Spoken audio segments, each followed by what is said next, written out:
Okay, this is the second part of You Must Follow the Torah, part 2. Okay, so what we were saying was that if you are not, what he was talking about, we were just on verse 20 of Matthew chapter 5. If you are not more pleasing to God than they are, you will never enter God's kingdom. Now, what does that mean? It means that you don't use tradition. Don't say, yeah, there's a lot of people, even in the Messianic. See, I'm a Messianic Jewish rabbi. We believe in Yeshua. We believe in the Messiah. Okay? Even Messianics get this. They get bound up in tradition. Okay? Now, I don't. I teach the Torah as was given to Moses on Mount Sinai and was taught how to follow through Yeshua, HaMashiach. Okay? He followed the Torah without tradition, and he taught us how to do it, and so did his disciples. You see, they all taught from the Torah. They didn't have the King James Version. They didn't have the New Testament. They only had the Torah and the prophets, and they taught from them. And that's what I do. I teach from the prophets, and I teach from them. Okay? Also, don't believe the rumors that the Apostle Paul used the King James Version. I don't know if you read the internet or not, but on eBay, I think it was eBay, some guy had a picture of a very old King James, and it said this was the King James Version that the Apostle Paul used. And you got people, the bidding went up to almost $3 million until it was funny. I thought it was funny. I was going to try to go to the thing of, what was I going to do? Oh, right. I was going to find some old pieces of timber, right? And say that these were actually the pieces of the cross that Christ was crucified on. I never did, mind you, but I was going to. That just shows you how gullible some people are when it comes down to religion. But anyway, the Apostle Paul, all of the disciples, and everyone pretty much until the New Testament was written, taught from the Torah and from the prophets. And that's what I teach. Okay? And he goes on. Yeshua takes it from the basic level, and he goes and he takes it to the next level. Okay? Verse 21.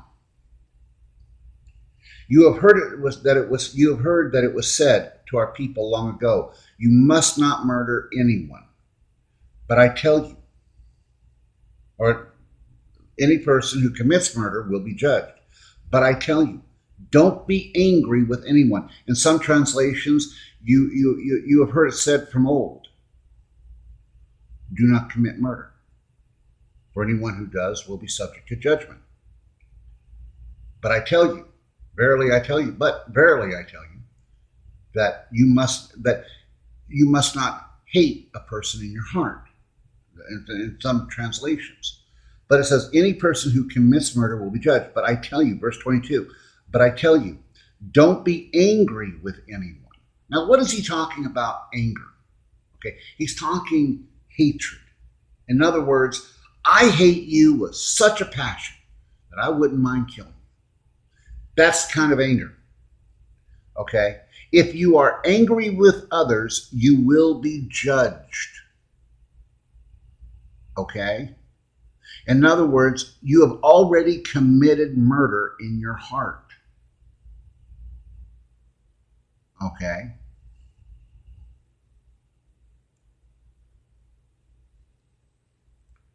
Verse 27, Yeshua said, you have heard it that it was said, you must not commit adultery. But I tell you, again, you see how he takes it to the next level? But I tell you, if a man, and in this case, it's not just a man, it's also a woman, if a person, let's use that terminology, looks at another person and wants to sin sexually with them, they have already committed that sin with them in their mind. Now, what I'm doing is I'm taking a man and a woman, and I'm kind of interchanging them on this one. Okay, they have already committed that sin, adultery, with them in their mind. Okay, so this also goes with women. That if you look at another person with lust, and you're like, oh man, then you've already committed adultery. You didn't even have to touch them, but you thought about it. You thought about it in your heart, in your mind. You thought about it. You pictured it. You've already committed adultery. You see how he does that? He takes it to the next level.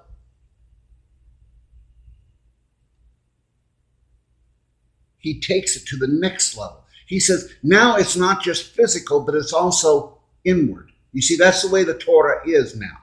It's not just outside that you follow it. It's now inside. It's no longer external. It's also internal. It is still external, but it's also internal. It's both. And so, therefore, you have to follow it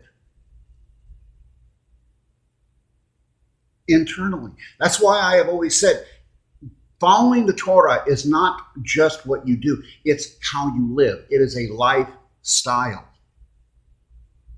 It's how you live your life will determine if you're a Torah believer, if you're grafted in, and I will be doing a video on that, if you're grafted in or you're not. I'm sorry, if you do not follow the Torah, you're not grafted in.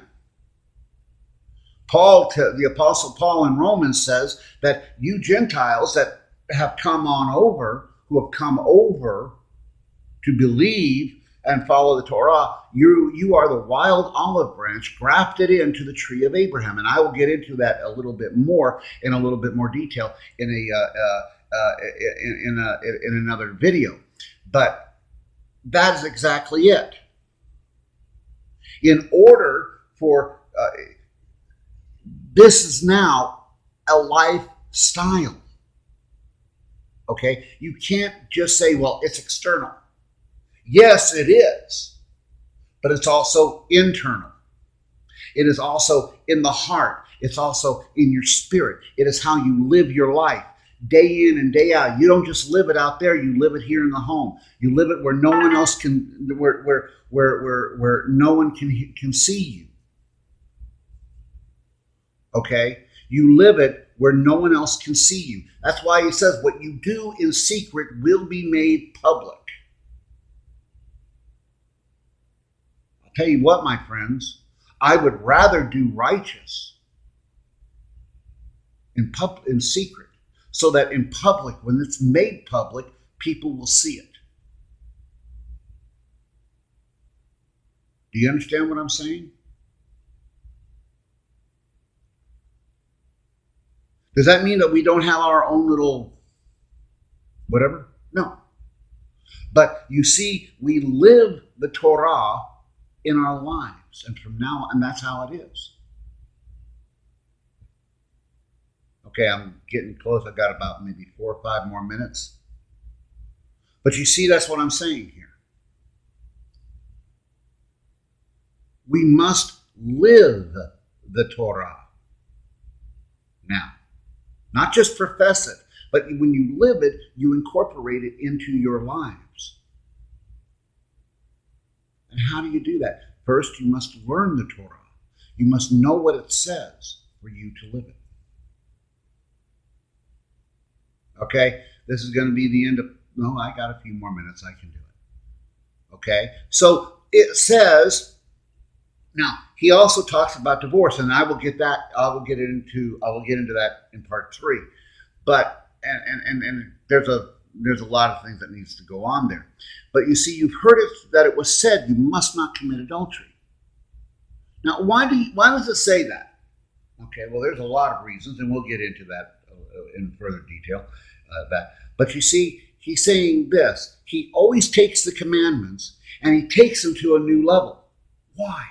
Because he's telling you, you've got to live it. It's more than just physical. It's internal. Okay? He's telling us how he wants us to live the Torah. You've heard it said of old, but if you do it in your heart, or if you do it in your mind, it's the same thing as committing those sins. So he's telling you, guard your heart, guard your mind. Don't think about those things. And when you start thinking about those things, how do you take care of that? You immediately go back to the Torah. Now, does that mean that I like everybody? No, but I don't hate them. I hate sin, but I don't hate the sinner. Okay, into part 2. Part 3 coming up.